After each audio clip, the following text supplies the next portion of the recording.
1971 was full of songs that hit hard, disappeared fast, and never quite came back. One moment of perfect timing, one idea that connected with millions, and then nothing. These are the 10 most famous one-hit wonders of that year, and the stories behind them are wilder than you'd expect. Let's get into it. 10. Sweet City Woman. The Stampeders were a Canadian rock trio who had been grinding through the club circuit for years before this song gave them their one genuine moment of international visibility.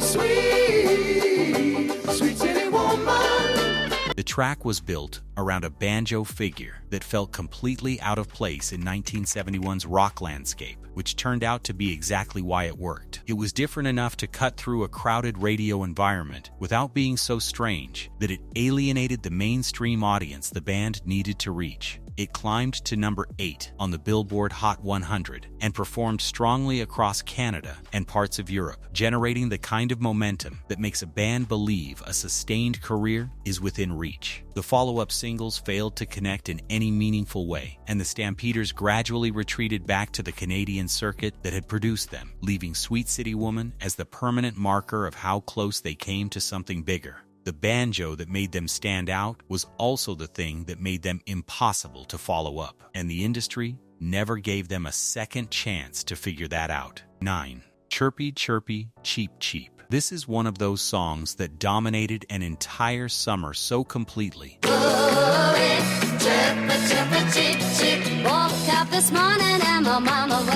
that it's almost impossible to explain to anyone who wasn't there for it. Middle of the Road were a Scottish band who had relocated to Spain and were operating somewhere in the commercial space between pop and easy listening when this track connected with a European audience in a way that nobody had predicted or planned for. It went to number 1 in the UK and across much of Europe in 1971, selling millions of copies and sitting at the top of charts for weeks at a time with a persistence that baffled critics who dismissed it almost unanimously. The title came from the nonsense sounds in the chorus, which was either a stroke of commercial genius or a happy accident, depending on who you ask. And the answer is probably both simultaneously. The band attempted several follow-ups that performed modestly in certain European markets, but never came close to replicating the phenomenon of the original. And Chirpy Chirpy Cheep Cheep gradually became the kind of song that people remember with a mixture of genuine affection and mild embarrassment that is the defining emotional signature of a true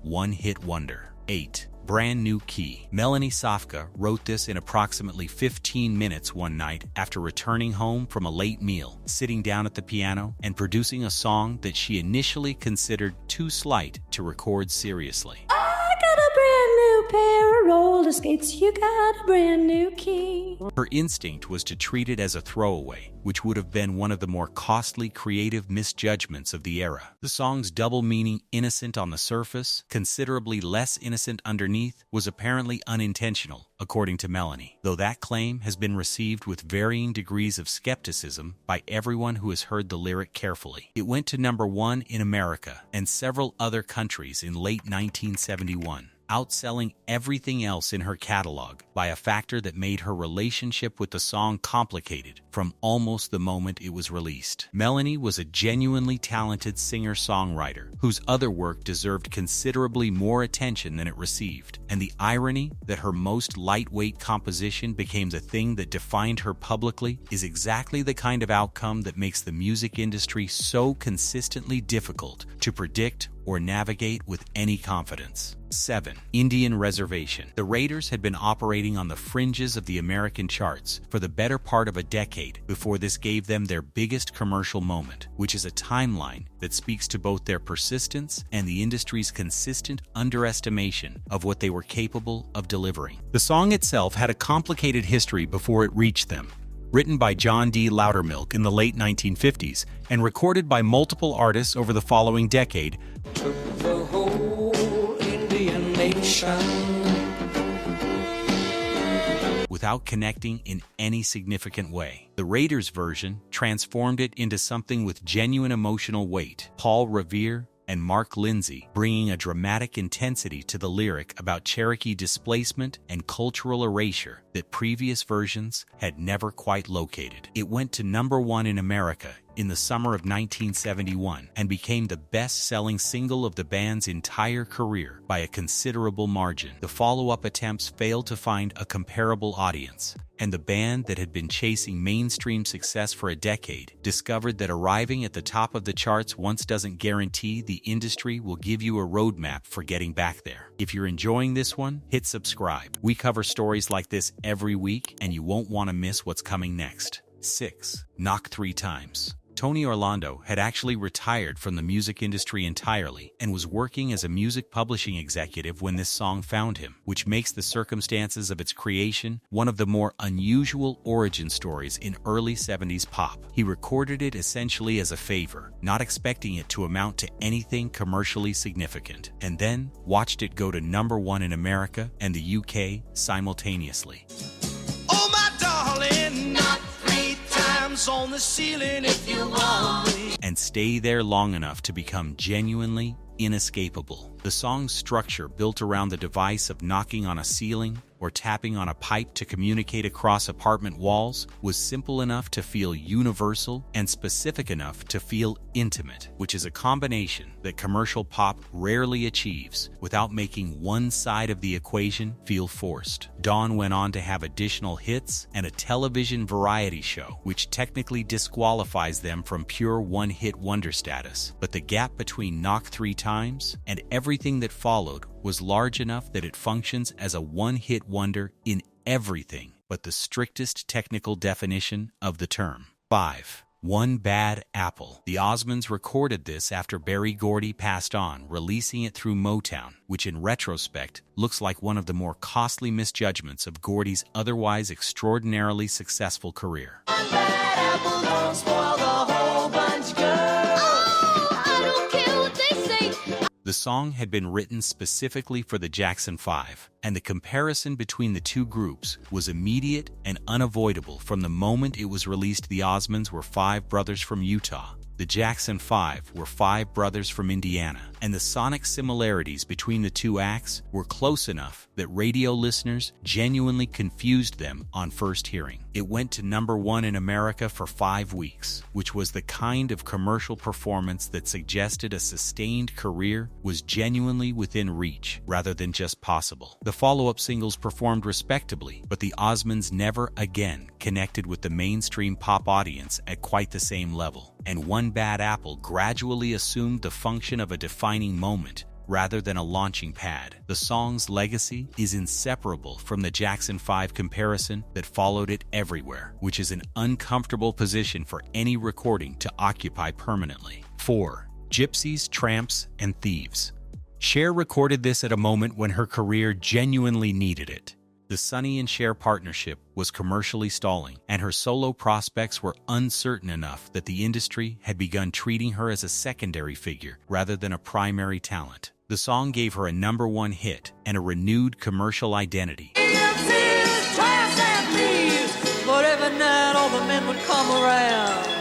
That was entirely her own, separate from the duo's increasingly dated image. Bob Stone wrote it as a straightforward narrative about a traveling family on the margins of society, and Cher's vocal performance brought a matter-of-fact toughness to the material that kept it from sliding into sentimentality. Technically, Cher is not a one-hit wonder by any reasonable definition. She had a sustained career of extraordinary length, but in 1971, this was the song that pulled her back from a commercial position that had been genuinely precarious. Gypsies, Tramps, and Thieves is the sound of an artist refusing to accept the diminished role the industry had quietly assigned her, and the chart position was the argument she made in response. 3. Never Can Say Goodbye. The Jackson 5 are emphatically not one-hit wonders, but this particular song represents a moment in their early career when the commercial machinery behind them was operating at its most precisely calibrated, and the results were almost overwhelming in their consistency. Never can say goodbye.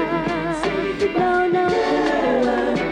Clifton Davis wrote it as a straightforward meditation on the inability to end a relationship cleanly, and the arrangement built around Michael Jackson's vocal in a way that made the rest of the production feel like it was orbiting something with its own gravitational pull demonstrated that the youngest Jackson was already operating at a level that his age made almost impossible to fully process. It went to number 2 in America and performed strongly internationally, adding to an early catalog that had been remarkably consistent without yet hinting at the scale of what was coming. The song has had a longer commercial life than almost anything else from this period, covered dozens of times, and used in film and television with a frequency that speaks to how completely the emotional core of it transcends the era that produced it. 2. Take Me Home, Country Roads. John Denver wrote this with Bill Danoff and Taffy Nivert after Danoff played him a partial song he had been working on about driving through rural Maryland, and Denver reshaped it into something set in West Virginia, despite having spent almost no time there personally. The geographical liberties turned out to be commercially irrelevant. The feeling the song captured was real even if the specific details were assembled rather than lived, and audiences responded to the feeling rather than the map. It reached number 2 in America. Like the breeze, country road sings, take me home.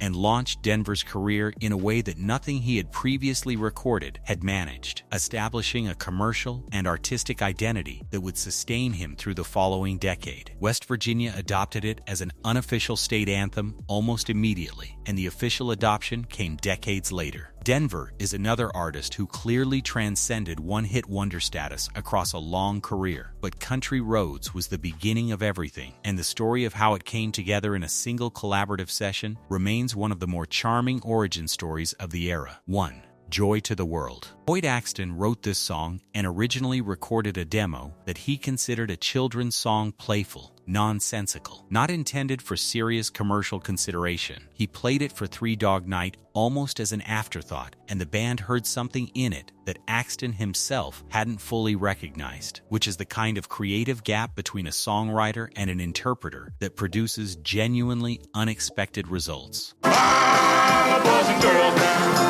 joy to the fishes and the people sea, joy to The arrangement they built around it transformed the demo into something enormous. Chuck Negron's vocal performance, giving the opening line a weight and a joy that made it feel like a celebration of something considerably larger than the lyric technically contained. It went to number 1 in America for 6 weeks in the spring of 1971 and became the best-selling single of the entire year, which is a commercial achievement that sits somewhat awkwardly next to a song whose creator originally thought it was for children. Three Dog Night had other hits before and after this, but nothing that came close to the commercial dominance of Joy to the World, which means it functions as a one-hit wonder in cultural memory, even if the technical definition doesn't quite apply. One-hit wonders don't get enough credit. It takes something real to connect with millions of people, even once, and the artists on this list did exactly that in 1971. The song is the proof, whatever happened after. Subscribe,